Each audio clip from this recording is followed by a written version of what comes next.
Un ordre du jour très chargé ce matin lors du Conseil des ministres de l'Agriculture européen, le dernier pour la présidence suédoise.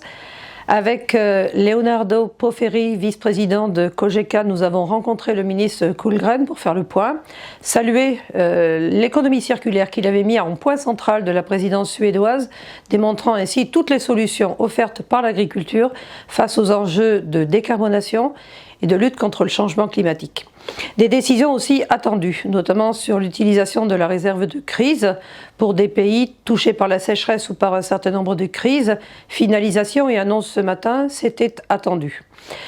Par contre, sur le sujet trade, sur le sujet commerce, forte vigilance en raison des dernières déclarations du président Lula notamment, qui refuserait toute obligation environnementale. Ça en dit long sur ce que ce pays peut respecter ou pas, et donc sur les enseignements que les politiques doivent en tirer pour protéger l'agriculture européenne d'importations distorsives. Pour l'Australie, la demande de volume supplémentaire, x3, n'est pas acceptable non plus. Nous devons préserver la capacité de produire en Europe avec les règles européennes qui nous sont imposées. Autre sujet qui a été évoqué ce matin, c'est bien sûr les 3 textes qui concernent très directement l'agriculture. Débattu aujourd'hui, celui des pesticides, où l'étude complémentaire est toujours attendue.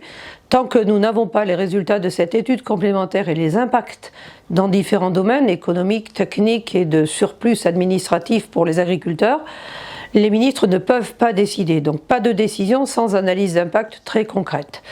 Nous sommes revenus sur le vote qui a lieu demain en commission environnement sur la loi restauration de la nature. Nous souhaitons toujours un rejet de ce texte qui a été mal conçu, mal calibré et qui n'est pas applicable. Tout ceci ne peut pas se faire sans les agriculteurs et les propositions aujourd'hui sur la table auraient trop de conséquences de perte de production agricole et de territoires valorisés par l'agriculture. Nous souhaitons que la Commune Envie rejette et que, en juillet, lors de la plénière au Parlement à Strasbourg, il y ait également un rejet de ce texte, loi restauration de la nature. Restaurer, oui, mais pas de cette façon-là, pas de façon descendante, coercitive et sans budget, donc à la charge des agriculteurs. Et enfin, sur le texte émissions industrielles, là aussi, le COPA-COGECA souhaite le statu quo. Il n'y a pas pour l'instant de possibilité pour l'élevage, beaucoup sur la sellette, souvent incriminée, de possibilité de rentrer dans un nouveau dispositif contraignant, aussi contraignant que ce qui est proposé.